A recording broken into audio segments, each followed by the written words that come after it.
Hey, good morning, friends. It is Julie Hamilton with Life Builders bringing you simple tips to build a strong and healthy life on. I hope you're doing well today. It is Monday. Welcome to Monday.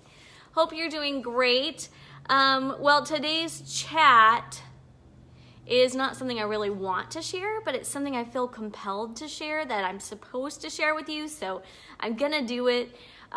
There's this quote, and I'm paraphrasing totally, but it says something like, the moment that you feel you're walking down the street naked is about the moment that you're just starting to get it right. And so for me, what I'm about to share with you is like me walking down the street naked. You know, it's like totally just vulnerable and stuff. And so I'm so excited that you guys are here. Well, I wanted to talk today about being at the end of your rope.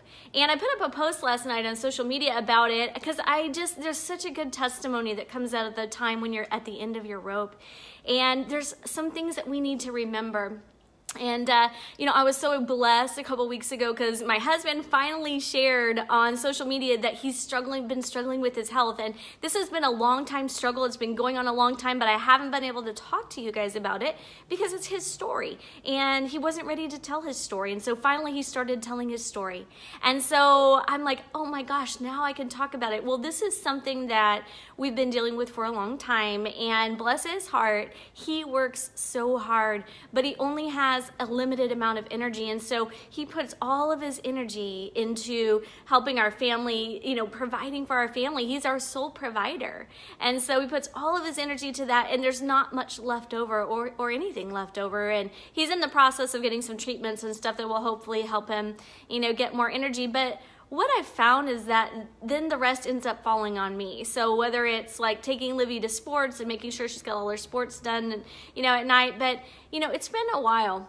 And I'm tired, and I know you guys know what it feels like if you either have or live with someone who has like chronic fatigue or adrenal fatigue or anemia or something like that. It takes a toll. And so the last couple weeks, I've just found myself sometimes at the end of the day having more to do. Need to take Livy to sports. I need to do the podcast. I need to do this, that, and the other. These things. We need to make dinner. I need to clean up the kitchen. Having more to do than the energy that I have to do it with.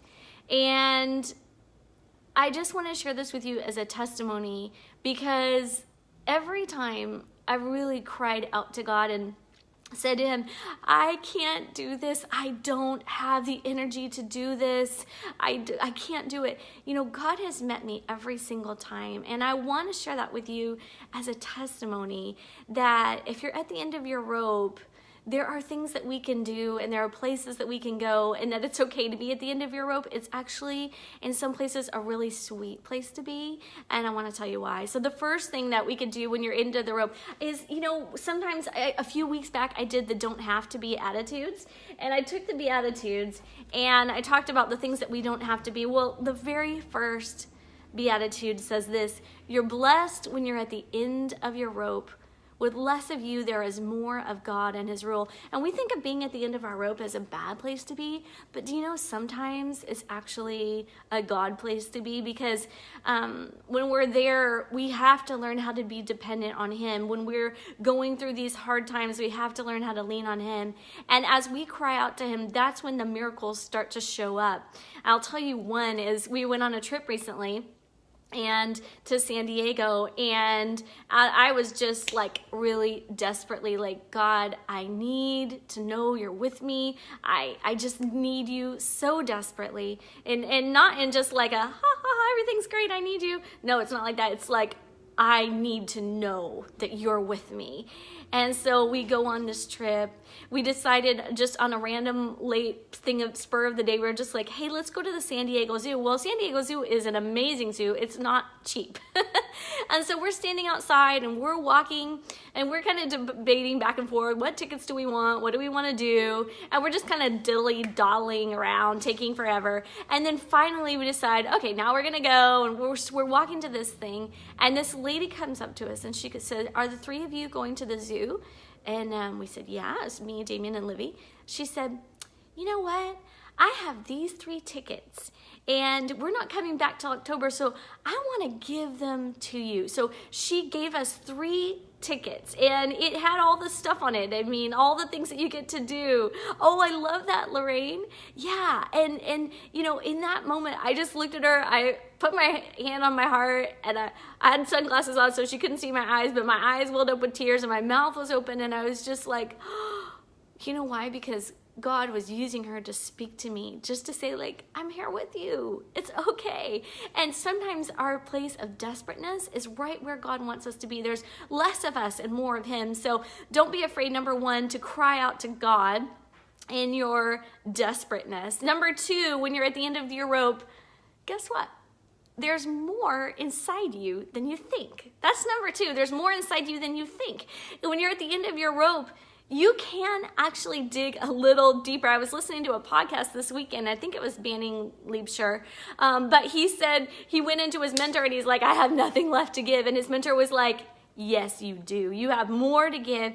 And even in The Strangest Secret by Earl Nightingale, he says, if you just dig deep and give more than you've ever given in the next 30 days, you're going to see something different. So, you know, I started trying it. There is times when you feel like you have nothing to give, but you dig a little deeper, guys. Dig a little deeper. You have more inside of you than you even know. So it feels like we're into the rope. It feels like we're just hanging on to the frayed ends, but there's more inside of you. Dig a little deeper. Dig a little deeper. Give another smile. Give another hug. Give another word. Give another prayer. Give another tear. Give another hug, another pat on the back. There's more inside you than you know, and you can do it by digging deeper. The third thing I would say at the end of when you're at the end of the rope is don't forget to give thanks. Give thanks. I mean, sometimes we forget when you're so under this cloud of like a difficulty. I don't know about you guys, but I forget that there's so much to give thanks for. I mean, yesterday, Livy and I got to go to the beach, one of my favorite beaches in the world. It's called Tennessee Valley, and you have to park, and it's a 1.8 mile hike in, so you can't drive a car there. So you know everybody who's there on the beach wants to get there, but the thing I love about the most is it's got these colors in the rocks, and the pebbles are almost like rainbow colors, and you'll have to see it. If you look at my IG stories, you can see it. But anyway, you know, it's tempted to be under this cloud of heaviness, but then when you start looking for things to be thankful for, wow, I'm so thankful for this beautiful weather today. Wow, I'm really thankful that Livy was a trooper and she could hike, you know, that far. I'm really thankful that, you know, got to go to the beach or whatever. You know, it can be in a gratitude journal at night. That's what I do, is I write down at least 3 things I'm grateful for, and it really helps me keep focus on all of the good things, because sometimes we forget, if we're going through something, we forget there's so much good in our lives, you guys. So much good. So much good in our lives. We just have to look for it and keep our eyes peeled. Lorraine said she wrote a blog post. I want to read it, Lorraine. Link to it in the video. And then Ashley said, dig deeper. I just read something about this yesterday. I'd love to hear what you said, or what you read, because I'm always interested in what people are saying about stuff like that. And then there's the last thing. So the first thing is cry out to God in your desperateness. It's okay to not be okay. The second thing is to, what did I say? I gotta write it. Oh yeah, dig deeper. And the third thing is to give thanks. And here's the fourth thing that you can do at the end of your rope. This is probably the most important one, and it's the one I have to fight with, because I have to fight with self-pity. I'm just being honest with you guys. I have to fight with self-pity a lot. So what happened to me when I was at the beach yesterday, like I was telling you, is I was looking around at all these families, smiling, having a good time, and I was like, I bet they're not going through something hard. Man, look at them. They're having so much fun. Look at them. They're so happy. But then it just starts to dawn on you, and it started to dawn on me yesterday.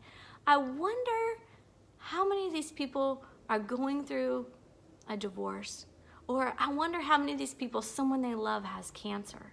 I wonder how many of these people are going through something hard, because on the outside, they look just like me. I was having fun, I was smiling, and it was amazing.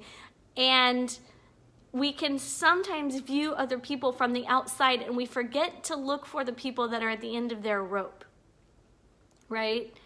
And that's what I wanted to say is you can look for people that are at the end of their rope. When you're at the end of your rope, you know what it feels like. You know what it looks like.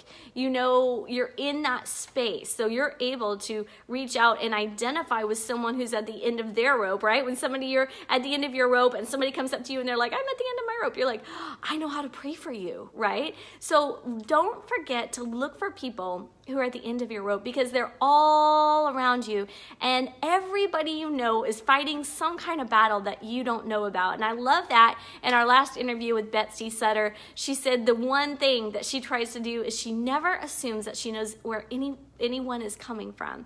And I thought, wow, that is so good. So when we're at the beach and we see all these happy people, we can never assume that we know that everything in their life is perfect and we're just the only one that's not perfect in, because it's so untrue. Almost everybody is dealing with some battle that we don't know about it. So I want to encourage you in that. Just look for people that are at the end of their rope. Reach out to them. You know what to say. You know how to comfort. You know how to share. You know how to speak from the heart. You know what it feels like, and you can empathize with where they're at. So that's 4 things that you can do at the end of your rope. Number 1, cry out to God. Number 2, dig deeper. Number 3, give thanks for all the good in your life. And number 4, look for other people who are also at the end of your rope, their rope. Well, I hope that gives you some things to think about this week, and I hope it encourages you too to know that we are all in this struggle.